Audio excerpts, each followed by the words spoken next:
As we begin our services here this afternoon, we'll just kindly ask if everyone would please turn off or silence all electronic devices.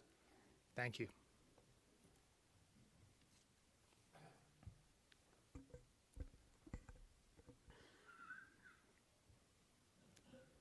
Ladies and gentlemen, we are gathered here today to honor the life and legacy of Cole Silver. I'd like to thank everyone for joining us to celebrate his life. He has undoubtedly touched all of your lives in a unique way, and I'd like to begin by offering some words that speak to what most of you are probably feeling when you think about him. The first poem is entitled, "The Precious Gift." One gift above all others God gives us to treasure, one that knows no time, no place, and one gold cannot measure. The precious, poignant, tender gift of memory that will keep our dear ones ever in our hearts, although God gives them sleep. It brings back long remembered things, a song, a word, a smile, and our world's a better place because we had Cole for a while. This next one speaks to the immeasurable love that Cole filled all of your lives with, and no doubt also the void that is left behind by his loss. It's entitled, "How Deep is the Ocean?" How can I tell you what is in my heart? How can I measure each and every part? How can I tell you how much I love you? How can I measure just how much I do? How much do I love you? I'll tell you no lie. How deep is the ocean? How high is the sky? How many times a day do I think of you? How many roses are sprinkled with dew? How far would I travel to be where you are? How far is the journey from here to a star? And if I ever lost you, how much would I cry? How deep is the ocean? How high is the sky? The Jews are an ancient people who are well accustomed to pain and grief. And at times like these, the Psalms can bring us a sense of comfort. So in that spirit, I'd like to read a few now. The first is Psalm 121. I will lift up mine eyes unto the mountains. From whence shall my help come? My help cometh from the Lord, who made heaven and earth. He will not suffer thy foot to be moved. He that keepeth thee will not slumber. Behold, he that keepeth Israel doth neither slumber nor sleep. The Lord is thy keeper. The Lord is thy shade upon thy right hand. The sun shall not smite thee by day, nor the moon by night. The Lord shall preserve thee from all evil. He shall preserve thy soul. The Lord shall guard thy going out and thy coming in from this time forth, both now and forever. And Psalm 23, the Lord is my shepherd, I shall not want. He makes me to lie down in green pastures. He leads me beside the still waters. He restores my soul.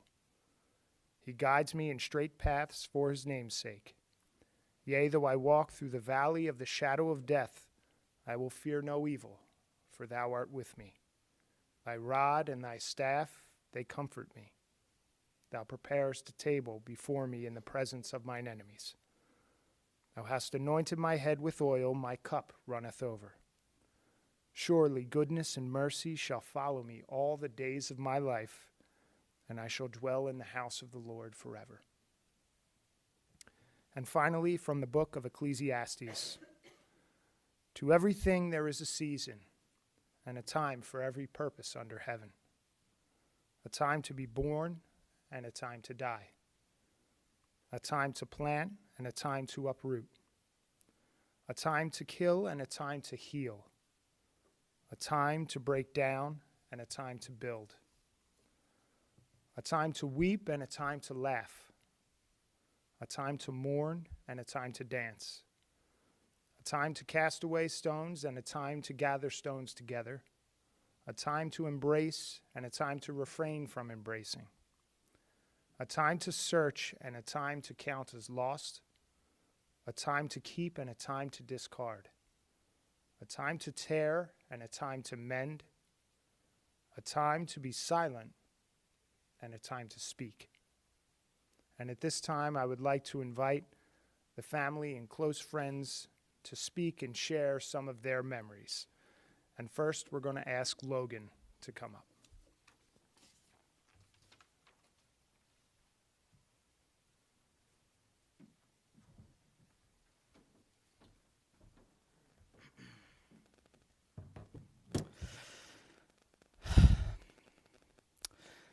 Hello, and thank you for coming to the celebration of Cole Silver's life.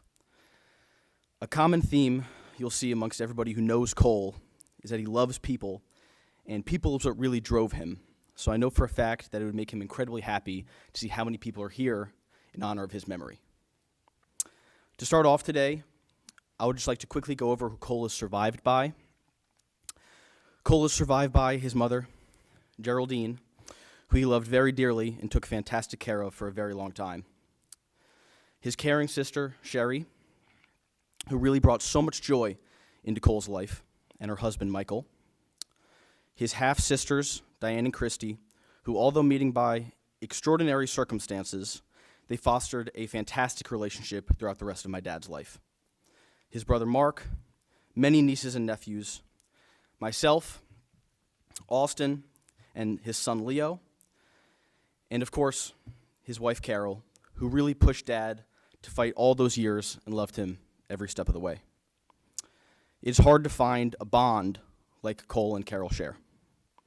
I also cannot forget to mention the second light of his life, our family poodle, Sophie, who brought a smile to Dad's face every single day. And I knew all of us, and many more, will carry Cole with us forever. And to start off what I wanted to say, I wanted to start with a quote that he had in his office. He didn't always have this quote in his office, but the last couple of times I was in New Jersey, I saw it, and I really think that it embodies Cole and his mindset over the last years. The healing elixir exists within the poison. Your issues, your trauma, your past can set you free. Make forgiving yourself the greatest act of courage. Make forgiving others around you, the world, the smallest sacrifice. Tap deeply into life. Invite the possibility of transforming the darkest aspects of you into something that is malleable and something that is allowed to be released. Trust beyond your current understanding that you don't have to be swallowed by the shadows. May every single one of us find the space to really appreciate life. There are so many things to say about my dad. He was a trailblazer and a maverick in all areas of his life. We all knew him in different aspects, but in each part of life we knew him in, he was always held in the highest regard in every one. He was an amazing lawyer, practicing in unique ways, trying to improve the system rather than just fit into it. Even when he was done practicing law, he spent many years helping other aspiring lawyers in achieving that change that he dreamed of and practiced himself. He gave to charity. Every time mail came in for literally whatever charity, he was the first guy to donate.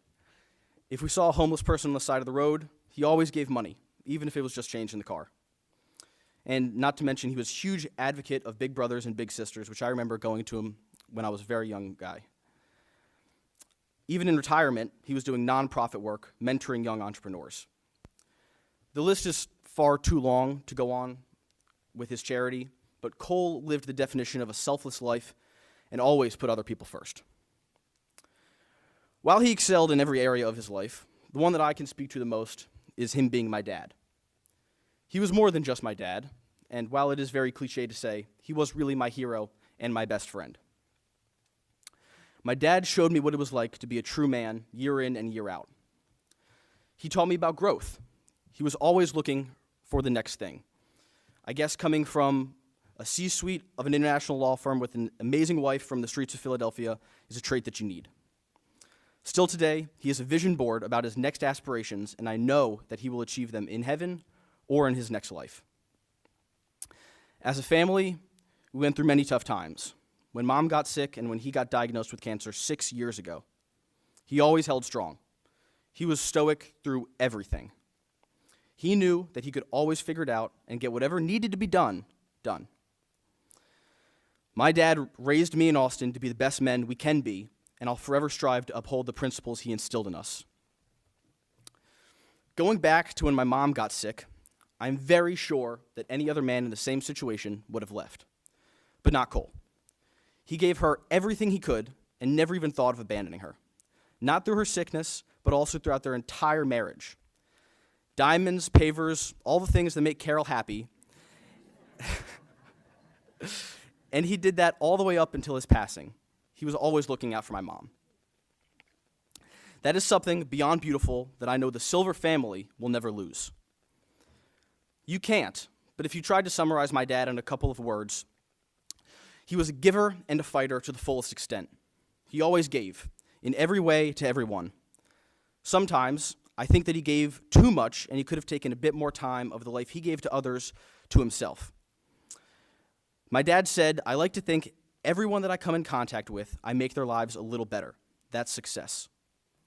Also, he never stopped fighting, not just through his sickness, but through Carol's as well. He was always studying new methods of getting her better and getting himself better. He has this overly organized library at home, as I'm sure you guys can imagine. And he has his cancer books on the left, and on the right he has Think and Grow Rich, Rainmaking Made Simple, and the Columbia History of the World. And intermingled with all of those are Conversations with God, Joe Dispenza, and deeply spiritual books. When I was looking at that the other day, it reminded me of how close my father is with God. He may not have always brought it up, but he did get his 2 boys bar mitzvahed, tried to raise us to be good Jews, and was always the guy for each and every Jewish holiday to print out the English translation of the prayer, a full explanation of the holiday, and a prayer of his own for, of course, me to read. Knowing this brings me peace. For the reason I've said earlier, I know my dad was one of the best, and he has God with him at all times. Ultimately, Cole did live a full life. He wrote a book, had a great career, which he took a lot of pride in, and changed many people's lives, as we can see here today, and how many of you came from work. And he had 2 kids, which we think turned out all right. I think he did a lot of the things he wanted to while he was here this time around. Cole was a light in everybody's life. He was a light when he walked in the room, and I know that we can all take so many lessons from his life, but the biggest one that I will take is there's always room to be a better person to yourself, to others, and to the world. Besides that, I know he would want everyone here to go watch another episode of Diners, Drive-Ins, and Dives. I love you, Dad. I will carry you, your memories, and your lessons with me forever. I'd like to invite Austin up to speak next.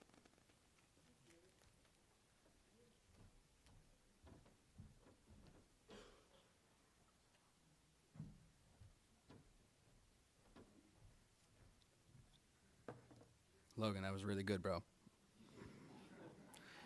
I don't want to follow that up, but I'm going to try. I definitely have to back what Logan said. To see so many people here from all different walks of his life, some people he's known longer than me and Logan's age combined, it says a lot. It says a lot about the impact that he had on all of us. So I'll read my little script thing here, and then I'll say a couple other things. My dad really was the truest definition of a great man. Everybody that walked up and shook our hand when we started this said that, so I think we all are on the same page there. The word great is emphasized, not good, because to me, good, it slacks off sometimes, you know what I mean? And my dad just never did that. He really didn't. Anyone that knew him knew that he was always solid. That's what being a great man is. I think beyond that, he set the bar really high, to the point where most people, most men, wouldn't be able to live up to it. But Logan and I are going to do our best to touch that bar and maybe even set it a notch higher. He set the bar very high, especially in the calves department. Nobody really competed with the Silvers and their calves, right, Logan? So we're going to keep that going. It must be genetics. I don't understand. But it is hard, like Logan said, to have words that accurately describe him.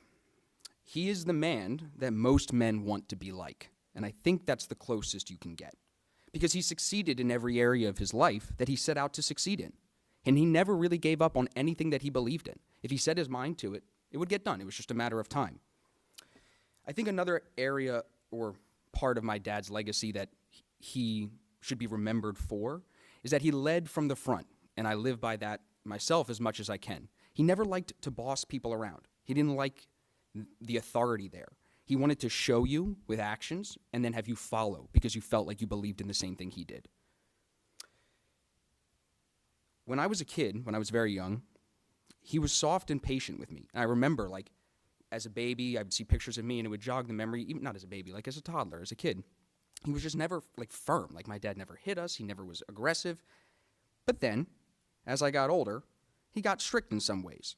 But at the same time as he got strict towards me and Logan, he also got more lenient. Like, he let us do more things. He let us figure life out. He was not the kind of parent that would, like, hold your hand in every situation. If you fall, he kind of let you get up on your own sometimes if you were okay. He wanted you to understand that you could do that. And I think that's a very important characteristic for a dad.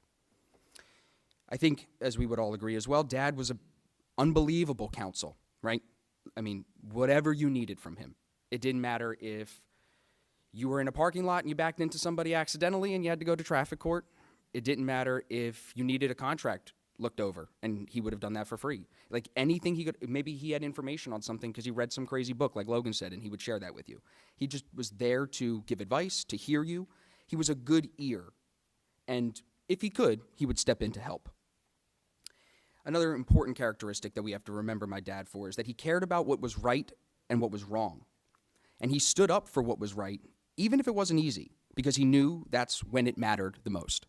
And, you know, us Silvers aren't the tallest, so sometimes we got to stand up on our tippy toes a little bit and make sure people know, but he would still stand up for what was right. Another important characteristic of Dad is he entertained new ideas, and he enjoyed debating with curiosity. Curiosity is something that we all have to embody from him, you know, that searching for intellectual stimulation with no real need to get to the end of the argument. Now, if we're in court, he'll put his foot down and do what he needs to do. Different, you know.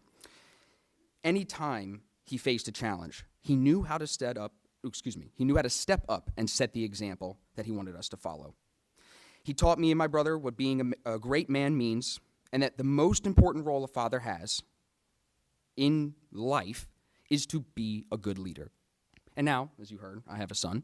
So with this full circle moment that we're all living through here, it's really important for, I think, all of us to understand that the money we make, the success that we feel, it really isn't measured by a number, other than the number of people you impact. And how deep of an impact can you make? I think everyone is only here. I mean, Josh will tell us, do you ever fill up a place like this? Probably not every single. Either way, just agree with me, all right? The point being, I knew there were going to be a lot of you here because I know how important Dad was to everybody. He was always thinking about other people. He always made sure everybody was good. And really, everyone in our family, friends, his old friends, you would agree, he never let anybody struggle. It just wasn't in the cards. He took care of it. Didn't matter what it needed to be. And I think that's another important characteristic we have to remember. I would also say that I hope everyone in here can find a relationship in their life like I did with my dad. We didn't always agree on things, especially as I got older. That's, I think, a standard for sons and their fathers. But he never shut me out. He always let me explore. He always let me and Logan experiment and just try to figure life out. He never pushed too hard, other than to be a good person. So if you remember Cole by anything, I would remember him for a few things. Number one, he was the guy who had an iPhone 3 when we were all on iPhone 12. It's true. You're all laughing because it's true. I would also think we want to remember him as being the guy who would, like, buy a Mercedes, which, like, a successful lawyer would have his Mercedes, and then treat it like shit because it doesn't matter. Because he just didn't care. Like, I'm driving it around and it's dirty. But that's my dad. It gets me from point A to point B. That's what he would say. So like I said, I'll always be thankful that he showed me these things, the qualities that I think a good man tries to have, but they're the qualities that a great man always has. And now that he's shown it to me and Logan, we can pass that on to my son and our other future children. And I think that we can be forever thankful for Dad for. So remember Dad as a light. Remember Dad as good counsel. And always remember he's with us still. He's everywhere now. So just keep that in mind. And every time you could help somebody, I'm going to think of him, and I'm going to make sure I do that extra little step, because that's, like Logan said, what he would want us to do. Do you have somebody else? Good. Thank you, guys. Both spoke beautifully. Next, we'd like to invite up a few of Cole's close friends, Jeff, Steve, and Josh.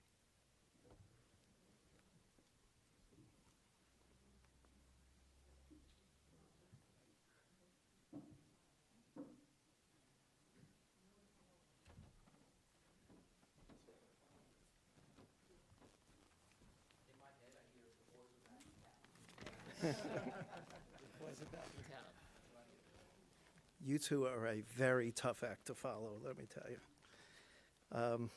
But we're each going to try to just speak a little from our hearts and try to be a little brief.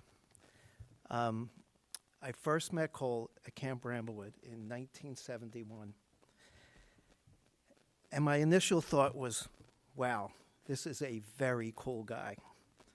Even his name was cool. And it wasn't just me who was drawn to Cole's vibe.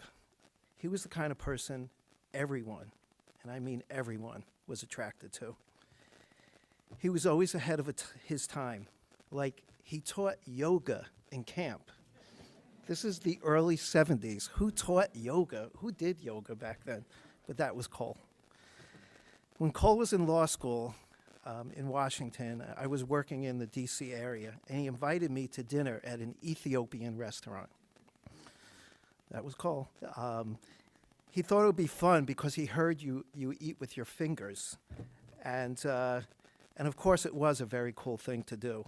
And where else besides camp were you allowed to eat like that? And Cole and I never lost touch in 52 years.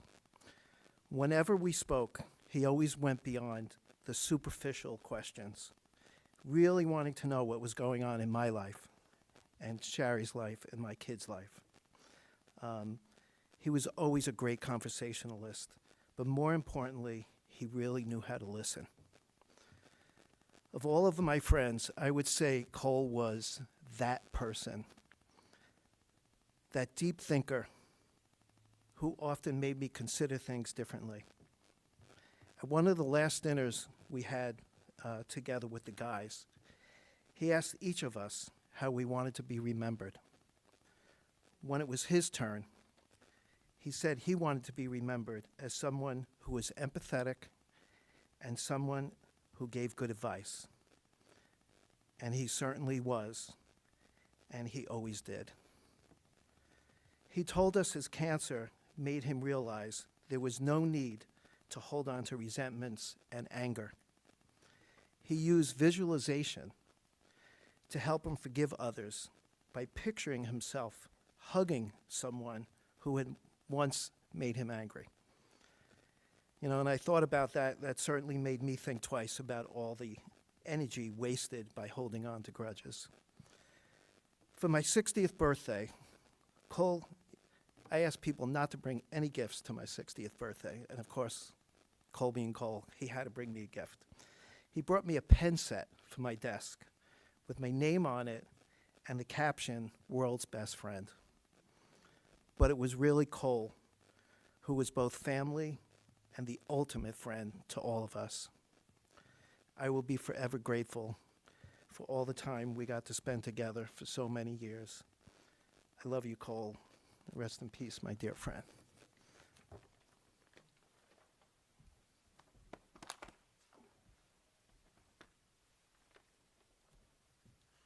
Well, that's tough to follow. I met Cole playing with a soccer ball in front of a bunk as a teenager at Camp Bramblewood. Since that day, we've been best friends. And it was clear, along with Jeff and Josh, the four of us have become brothers. Meeting for dinners, conference calls and Zooms, and we know Cole didn't like Zoom at all. Wasn't one of his favorite things. I would ask him about Carol and the boys, Austin and Logan, and he'd rant about the boys. He was worried about what they were doing with their lives. And if I told him once, I told him 1,000 times, don't worry, they're going to be just fine. A few months ago, he called me up to see how I was doing. In the middle of our conversation, he said, "You were right." And I said, "About what?" And he said, "About Austin and Logan. They're really doing well, and I'm really proud of them." He really was. He was really proud of you guys. In 2004, I was diagnosed with cancer. And he would call me all the time to see how I was doing. He used to say, "How you doing?" And it used to make me laugh. And then he would, have conversations with me to motivate me to try to eat and fight to get stronger and better. We continued with these conversations, but now I was asking him how he was doing after he was diagnosed with the same cancer. Even with everything going on with his life, he would still call me to see how I was doing. Not about what he was doing, it's how I was doing. Whether it was business, 9/11, the kids, my cancer, Cole wanted to know, and he always had some inspiring words to say about me. That's who Cole was. He never looked down at me. He always tried to pump me up. He has always been that person in my life that I can count on. I will greatly miss our conversations. We use these words, "I love you," all the time, but Cole, I really did love you, and I will miss my best friend.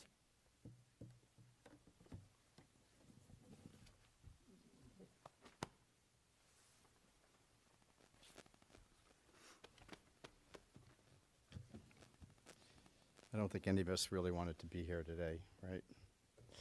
Obviously, you can see the bond that the four of us have, but it's obviously clear that Cole affected so many people in so many different ways. I wrote this 6 different ways 6 times, and I figured I might even just rip it up and just stand here and talk about him for 20 minutes, but Austin said I only have 2. Do I still have 2? 3.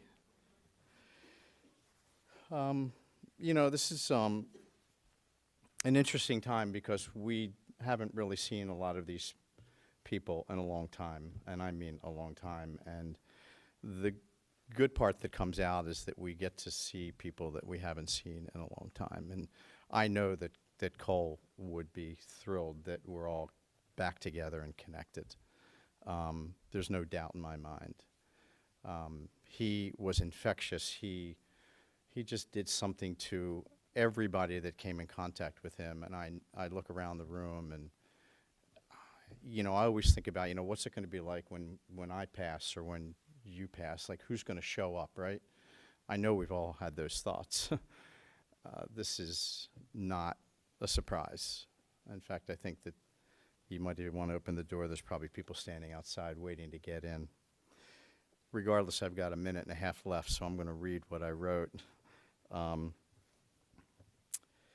by the way, my name is Josh, and I've been part of this family for so many years. Today we are here to bid farewell to a remarkable individual and my dear friend Cole. Cole was a cherished friend and touched my life for 55 years. I'm only 56, so it's close. So we're gathered here to say goodbye. If you want to say goodbye, I don't think I'll ever say goodbye. With love and affection, we celebrate his life and his legacy, and you boys are there for that reason. We all know that friendship is a very rare treasure, and I know that I and Steve and Jeff, we take that so seriously. Connecting with somebody who stands by your side through all the ups and downs of life for over 5 decades, I hope and pray that each of you have the opportunity to experience that. I say that to my son who's here. Just think about a friend that you have today and what that's going to be like in 55 years that you're still connected, right? It's pretty unique. Cole's legacy will live forever and will be etched in my heart and your heart. My friendship with Cole was built on 3 things: trust, love, and loyalty. I could count on him no matter where we were, no matter what the situation was. We'd pick up the phone and we would talk. And boy, did we talk. And you know, Cole loved to talk. He would give you advice no matter what you wanted, and whether you wanted to hear it or not, he would give it to you. We even talked about Steve and Jeff. You didn't know that, did you? And man, was there a lot of dirt there. We talked about our kids and how proud we are of each of them. Austin and Logan, I know for a fact that he was so proud of each of you every single day. We talked about Carol, and we talked about Jane, and how lucky we were to have them have us and have them, and also how the hell did they ever put up with us? I have no idea. We talked about everything. We shared so much together over the years. Nothing went without humor, teasing, and love. And if you know Cole, he would tease you, and that was affection. I will forever miss those talks. Cole was a person who effortlessly spread warmth and kindness wherever he went, and this room is a testament to that. Just check out his LinkedIn page. Somebody said go check out his LinkedIn page. There are hundreds and hundreds of people that he has touched and mentored. I know these people are half our age, and that they came into the law field, and they have just been so gracious that Cole touched them. I'm not surprised. His infectious laughter, his teasing of us, showing his affection, and even the most difficult times, and we've been spending a lot of time with him in those difficult days, he would console us as opposed to us consoling him, because he knew how difficult we were feeling, but he never let that get in the way. Cole's absence will absolutely leave a void to many of us that cannot be filled, but let us take solace in all the memories and great times we shared with him. Let us remember his laughter, which was infectious, by the way, and all the tears that we shared together, the inside jokes. We'll never tell you those because they were ours. In Cole's honor, let us carry forward the values of love, kindness, and a commitment to friendship. And more importantly, make sure you have fun, because Cole always had fun. I know we all don't want to be here, but since we are here, Cole would want all of us to embrace life with the same enthusiasm that he did every single moment. Remember that Cole's spirit will live in our hearts. Although he may not physically be here, his legacy of love and friendship will continue to inspire us. Thank you, Cole, my dear friend.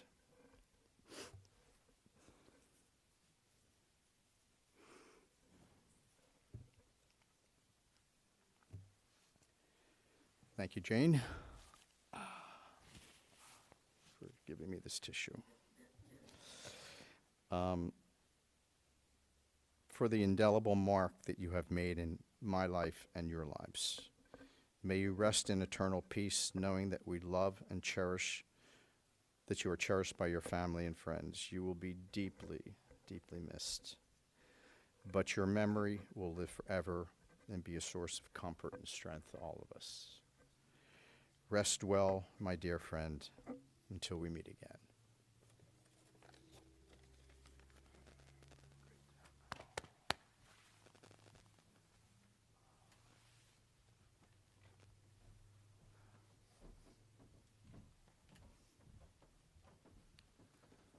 And finally, I would like to ask Elliot to come forward.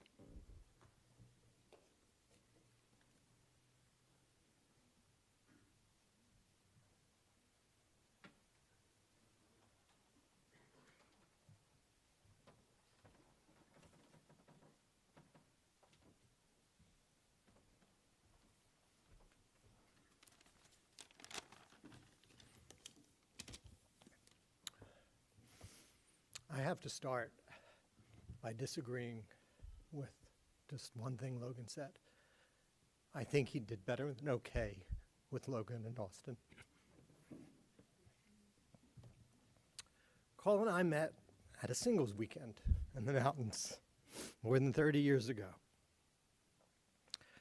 For the sake of Carol and Austin and Logan, not to mention my own wife and kids, there's not a whole lot I'm going to tell you about that weekend. Other than to say that I learned the true value of a good wingman. And I knew right then and there we'd be friends for life. Soon thereafter, Cole met Carol. Now, Cole was many good things that we've heard today, but you could never say that Cole often showed his feminine side. And he didn't care for what his house looked like, what his clothes looked like, matching colors. That just wasn't Cole. But one day when we were talking, he mentioned that he was having the bedroom in his condo repainted. Oh, really? I said. What color? Lilac. Lilac? I said. That's when I knew he was hooked. And Carol was the one for him. Our weddings and kids followed, and the four of us grew close, spending vacations together, sharing activities as families, and supporting each other in those occasional tough times. And then Carol got her aneurysm. And Cole went from a friend that I enjoyed and had fun with to one who was nothing but inspiring to me. He immediately made it his life's mission to scour the earth, to learn about and to apply every possible treatment that could help Carol's recovery. He took on this life blow with incredible determination and action. And the miracle of how far back Carol has come is a direct result of Cole. And he did this all while stepping up to play the bigger role he needed to for Austin and Logan. Austin told me that in one of his conversations with his dad, Cole had told him that he didn't want to be remembered for his illness and we shouldn't talk about it much. But I have to mention it because it serves as just another reminder, another example of the type of man Cole was. He attacked it with the same fervor, the same relentless pursuit of every possible treatment, only to give himself more time with his family. And the most inspiring part of all of this was his attitude and his grace. I never once heard him complain about his lot in life, or did I ever see him give up when things weren't going well. When the news wasn't always the best, after a doctor visit, he would send a group text to let us know what was going on, and he would always end it with the same phrase: "It's just another bump in the road." Among many other talents, Cole was an excellent writer and a commanding speaker. I still remember the eloquent eulogy he gave for his dad and how he ended it by saying, "Someday, Pop, we'll be together again." And that's how I think of him now, reunited with his dad and making the most of the next part of his journey. So Cole, my friend, someday you and I will be together again.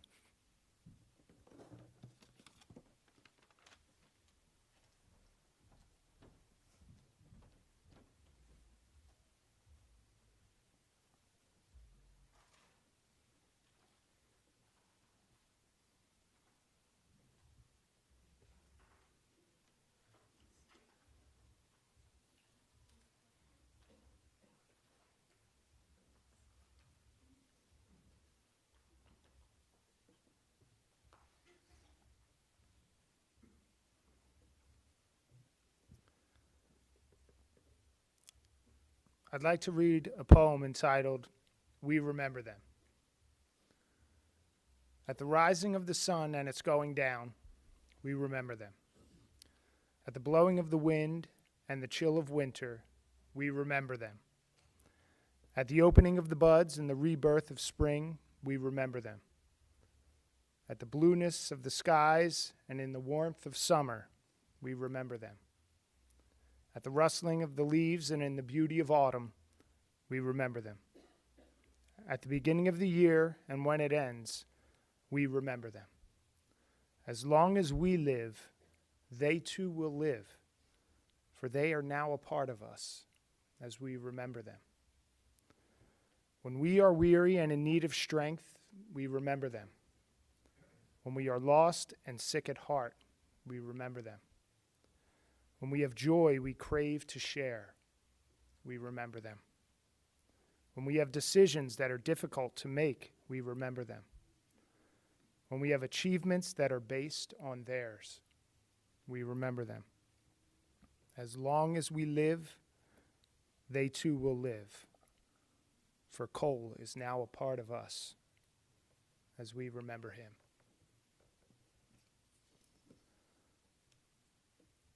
I'd like to read the following poem as if Cole were here now.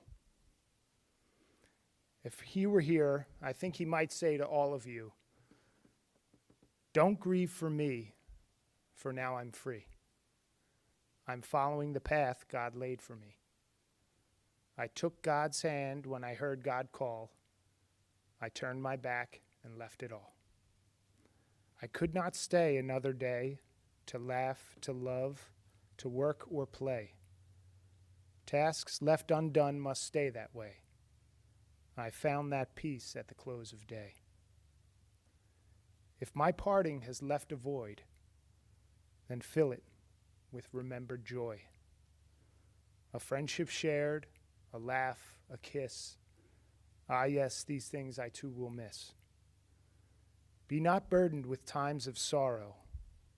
I wish you the sunshine of tomorrow. My life's been full, I savored much. Good friends, good times, a loved one's touch. Perhaps my time seemed all too brief. Don't lengthen it now with undue grief. Lift up your heart and share with me. God wanted me now. God set me free."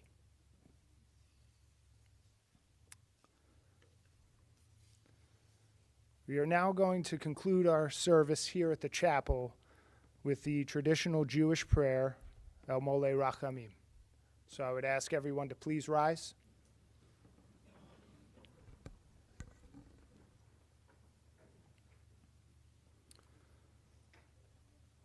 O God, exalted and full of compassion, grant perfect peace in your sheltering presence among the holy and pure to the soul of Cole Silver, who has gone to his eternal home.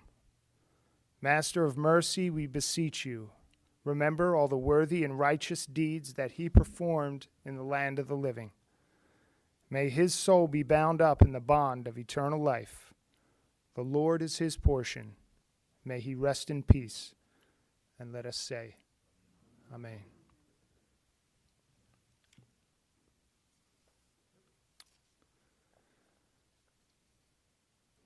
From here, ladies and gentlemen, we will be going in procession to Locust Wood Memorial Park in Cherry Hill for the burial. Immediately following the burial, the family will be observing Shiva at the home of Sherry and Michael Natali. The address is 6 Downs Circle in Medford. We will have driving directions out on your cars going from here to the cemetery and then also from the cemetery back to the Natali home. Once again, I would like to thank you all for joining us here today to honor Cole Silver's life. My fervent wish is that his memory will continue to be a blessing for all of those whose lives he has touched. This concludes our service. Please take care and be well, and most importantly, take care of each other.